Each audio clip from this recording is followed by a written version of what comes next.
Good morning, everybody, and thank you for tuning in to another episode of Coffee and Something Stronger. This morning we have something very special.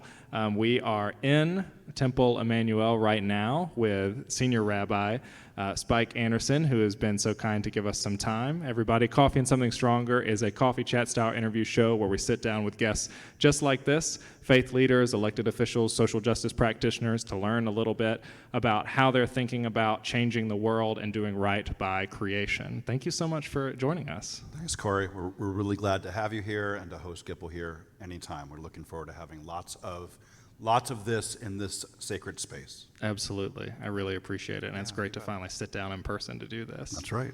In person. To get started, I wanted to hear a little bit about your journey and what brought you to be a rabbi in the first place. Wow. Okay. Starting with the light ones. Yeah, just very easy question. All right, super. So I grew up in a Jewish household that was not religious. It was actually a fairly secular household. Family was engaged in the synagogue twice a year, maybe one other time, sort of randomly. Basic life cycle events, but not much more. And when I was 19, I went to Israel and got charged up doing some serious text learning while I was there, and actually sort of re-engaged with my Judaism through Israel, which was really incredible. I had thought it was sort of a pediatric religion, and once you get to a certain age, you've sort of outgrown it, only to find out actually the pediatric part is to engage the kids, and it's actually a very much an adult religion, been around for a very long time. After college, I got into recruiting and actually was out in Silicon Valley for the 90s with all the great first internet boom, and then the bubble, and then the bust. And while in the midst of the bubble, I did some real soul searching, and things are going great. And I had a wonderful company and was sort of engaged in the cutting edge of technology and the business of technology. But at some point I'll call it an epiphany, and that's really what it was, or a calling. I came to learn that that's what it was. That what I wanted to be doing with my life was something more. And as cliche as it sounds, I had this idea that on my deathbed, what did I want to say I had done or have done? And that's a pretty profound thought to sit with. I liked business, but I didn't love it. And so I called the rabbi who I'd grown up with, and to his credit, he didn't know me very well because we weren't there very often, but he remembered there was a kid with an afro named Spike, and he took my calls, and Ron Friedman was his name, Rabbi Friedman, and we spent time together on the phone, and at some point he said, okay, we've spent enough time on the phone, and if you want to come and shadow me in Boston for a summer, I'll let you do it. So I worked out a deal with my business partner and moved to Boston, and this is at age 30, and spent the summer with him, and I loved it. And there was this one particular day, apropos of this conversation, where it was a really intense day. It started with a brutal funeral of maybe a 34-year-old mom, and I forget exactly what she had, but it was something where she had like 2 weeks to say goodbye. She knew she was dying, and 2 weeks to say goodbye, and she had a couple little kids, and there's probably 600 people at this funeral. And then right afterwards, I shadowed him with marriage counseling that he was doing and bar mitzvah training. And then that evening, there was this huge social justice project in Boston where there's a couple hundred congregants involved in helping the homeless of Boston and like hitting the streets and coming back. And so I'm walking him to his car at 10 o'clock at night, and I say to him, pretty good job? He's like, oh, it's the best. It's exhausting. It will take everything that you want to give it, but incredibly meaningful. And at that point I said, okay, I'm going to try to apply to a school that will, a 5-year rabbinic program, post-undergrad, so it's a commitment. But that's, in a nutshell, how I got from Silicon Valley entrepreneur to rabbi here in Atlanta. Yeah, a day full of a whole bunch of sacred moments that if you were doing anything else, you probably don't see unless it's been 10 years to see all of those things. But to do them all in a day, it's really powerful. Yeah. Yeah. How could, as you've moved into this space and thinking about the ways in which sort of being rooted in Judaism not only empowers you to love God, but really care about neighbor. And I'm curious about, those threads you talked about caring for unhoused and homelessness around when you were first getting started and how that gets into your work now, the threads of caring for neighbor. Yeah, thanks for asking that. So my wife and I have 3 kids, and they're really into Marvel movies, right? Spider-Man and and such, and every Great taste. Yeah, great taste, right? Who's not into that? And every superhero, including pre-Marvels, Superman and such, every superhero has an origin story. How did they get their powers, and what's their mission, right? And according to Jewish sacred myth, meaning the stories that we tell ourselves, we have an origin story, and that is that God taps Abraham and Sarah to lech lecha, lechi lach, which means take yourself forward, but it's a weird use of the Hebrew. It's an imperative, but a reflexive. So it's take yourself forward, but it can also mean take yourself inward and go away from this place. They were in Haran, modern day Syria. Take yourself away from this place where you can sort of just coast and be fine, and go out into the world with me as your partner, says God, and be a blessing. Okay? To do what? So now we have the mission of the Jewish people, right? The mission of the Jewish people that we've been telling ourselves for hundreds of generations is to do what's called tikkun olam. Okay? How do you take the world from where it is, which is oftentimes a dark place, and move it towards where it ought to be, a place of wholeness and healing and light and justice? And so the view that Jews and Judaism have of ourselves is that's the Jewish mission for all time. And every Jewish generation is tasked with moving that proverbial needle forward, what we would call progress. Although in some ages, the best we can do is to hold the line if we can. And each individual Jew is supposed to do their part, his or her part, to help progress us from a world of sickness and brokenness to a world of health and healing and wholeness with our intentional actions, what we would call a mitzvah or mitzvot, right? Intentional actions designed to bring us forward. And, and so that's the sort of the grand mission statement of the Jewish people. I deeply believe that this is the case. Now, we all, of course, Corey, choose what we want to believe, and that affects how we live our lives and how we use our free time and what we do in the world. But I choose to believe it. I deeply believe it, and this has become the mission of Temple Emanu-El and the congregants here. So when you're talking about caring for our neighbors, clearly that fits into that mandate, as does caring for the world around us, including the natural world around us. Well, that's thank you for going there, because that's where I was going to go next. Is I'm fascinated by the concept of tikkun olam. It has a lot of value, and I love the way that you framed what it means to be alive and what the goal of being alive is every day, is to wake up and to create that change and to move that needle. And so talking less about justice generally, but specifically about the environment. And I know we want to talk about the importance of Sukkot and the Jewish holidays at some point, but definitely want to get some from you on kind of what in the tradition bubbles up for you when it comes to care for the environment, care for the sacred earth. Yeah.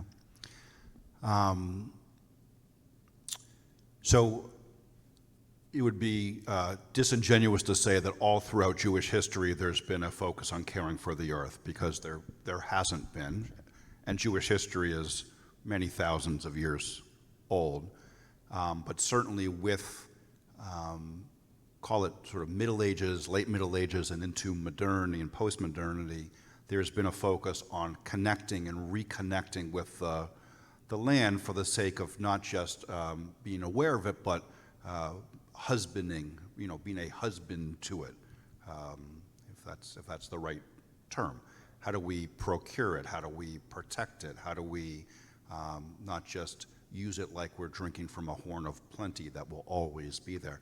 And that is something that has at first crept into and then become very much front and center of Judaism, and certainly Judaism in a modern sense. That's very much a part of things. And there's a number of holidays that focus on the earth, and the context for this is once upon a time the Jewish people were an agrarian society, an agrarian civilization. So many of our holidays have a harvest component to it, particular types of harvest, barley and wheat and others. Now, I couldn't tell you barley from wheat myself today, Sure. Yeah. but the idea of a harvest, and depending on different parts of the land in order to get what we need, and then not just to take, but to replant and to let fields lay fallow. Take Shabbat, for instance, the Sabbath. So there's the serious question that sociologists ask is, what's the greatest contribution the Jews have made to Western civilization? And the serious answer to that is ethical monotheism, right? This idea of one God who is just, and there's an idea that there is such thing as right and wrong. Sure. Knowing that to the nth degree that becomes fanaticism, okay? But taking this, that not everything is morally relative, that not everything goes. Yeah. That's the serious answer. The joke answer of what have the Jews contributed to Western civilization is that we invented the weekend, which is a great thing to invent. We're very grateful. Yeah, everybody is.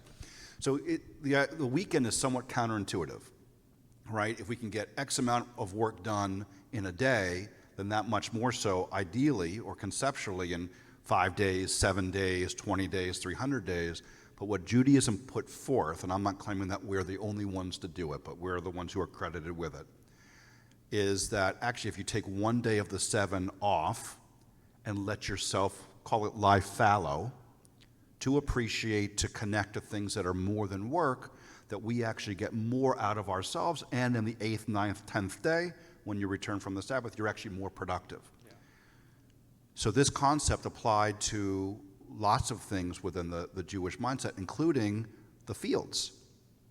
And 1 year out of 7, on the sabbatical year, the fields were supposed to be planted but not harvested. And so the fruit would wither on the vine, and what would it do? It would replenish that field. Now it seems counterintuitive. I've got a plot of land, right? Keep digging on it. And the idea is actually no, by being aware of it and protecting it and revitalizing it, it's healthier and better for us, certainly in the long run. Maybe not in that one particular year, but in the long run. And that does apply overall for lots of things that Jews and Judaism aspire to do environmentally.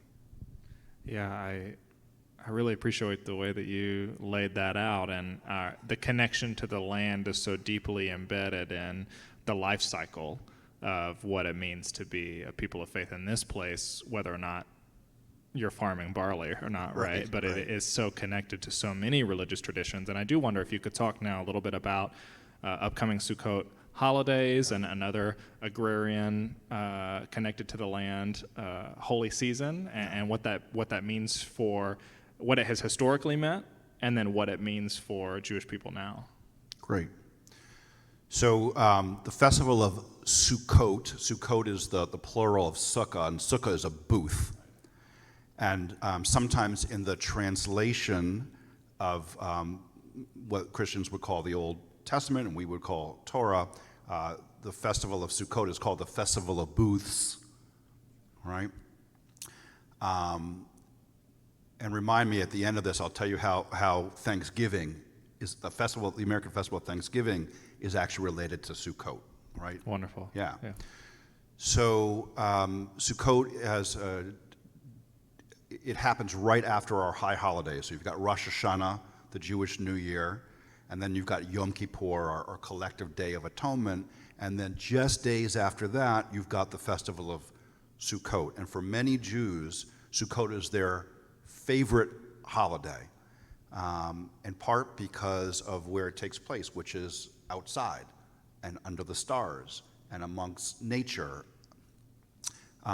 It's got a biblical root, and that is that the Jews, according to our Exodus story, when we are in our 40 plus years of wandering the desert, we are in these temporary shelters, Sukkot, going from place to place to place, and led by the pillar of fire or the pillar of cloud that God is leading us through.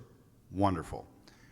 Once we get to the land, and this is, book of Joshua and on, Sukkot, these booths, these temporary huts, are used for the harvest holidays.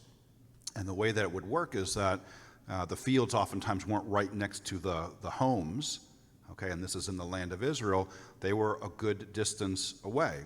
And so rather than waste time walking there and walking back while you're doing the harvest, because you want to use every ounce of daylight that you can, these temporary structures would be set up next to the fields so that when it got dark after a day of harvesting, everybody could be in there together, and the sense is that there was some real joy and parties that were happening. So everybody's together, you've worked hard together, there's lots of food, there's singing. Work hard, play hard. Yeah, spirit. Work hard, play hard. I mean, and so there's two commandments that go with the holiday of Sukkot.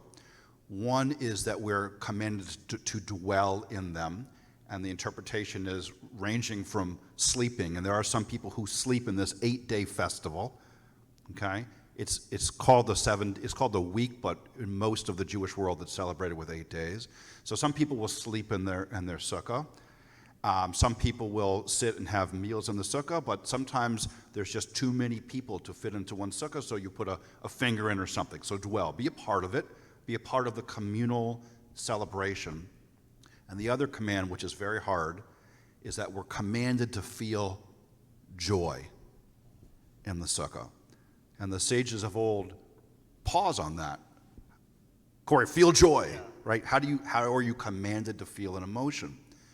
And what it seems to if I'm going to boil down a couple hundred years of discourse about this, that the commandment to feel joy gives us permission to feel joy even when life around us doesn't feel very joyful, whether it's personal tragedy or familial angst or societal pressure. Right now we're living in this great country where things, thank God, are for the most part safe. And through most of Jewish history, we have been in places where things have not felt so safe.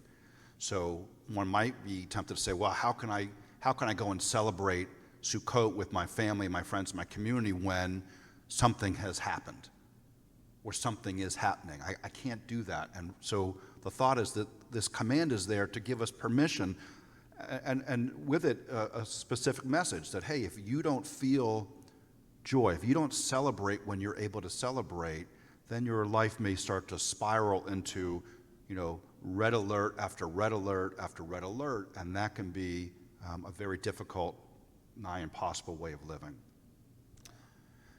To the extreme in the Torah, the commandment is feel joy, even the widow who has just lost her husband. Sort of a hyperbolic example. And no one expects that the widow who just lost her husband is really going to feel joy, but what it does, it gives her permission to come and be with the people who know and love her, and not to isolate by herself in these times. Maybe just be in proximity to joy. Dwell. Yeah. Dwell. You don't have to stay, but dwell. There's rules that go with the sukkah, because Judaism traditionally has lots of rules. You need to have at least a wall and a half that's open, right? It's got to be made of all natural substances. The roof is usually thatched with palm fronds if you live in a place with palm fronds, but if not, whatever trees are around. And it's got to be covered enough that more of it is covered than not, but open enough that you can see the sky and the stars and moon and feel rain if it comes through. So now there's a whole message that comes with this, right? These sukkahs are usually built in modern society next to houses.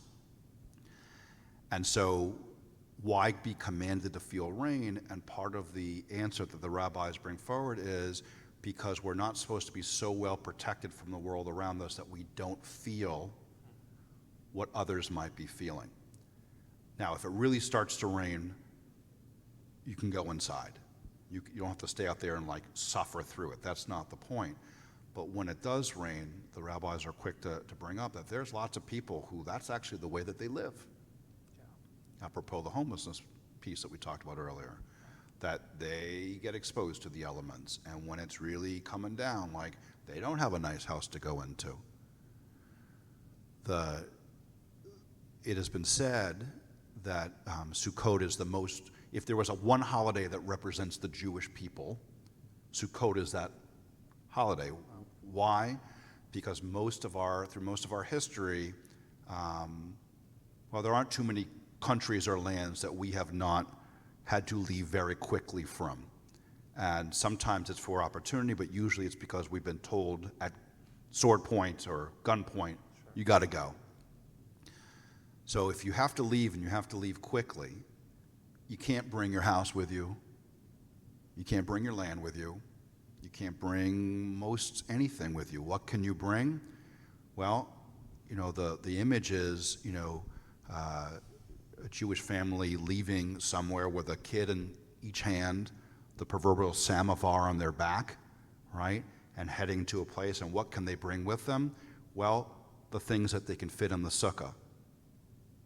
Family, community, tradition, what's in your heart, your knowledge, and the emotions that come with faith. So what's most important in life? Those things that you can fit in the sukkah, right? And so it's a way of sort of bringing it home. The proximity to Yom Kippur also is not lost on anybody. Yom Kippur, we're supposed to do what I call sort of a spiritual chiropractic adjustment, realign our priorities, and some real self-reflection of where we've fallen short. So here we have this idea that on Yom Kippur we self-reflect on what we should be doing, and then on on Sukkot, you build and you do. So it's sort of like the implementation of the soul searching that we've done just days before. Yeah, I mean, it seems like you could talk about a sukkah and Sukkot forever. I mean, it means so many things. I think it stands out that it's always that you should see the sky and you should see the stars, that you can't hide from creation itself, and also that you're bound up with it in some way, that you're exposed to it and it's exposed to you, and the building piece, the getting down and doing things, I think is really interesting.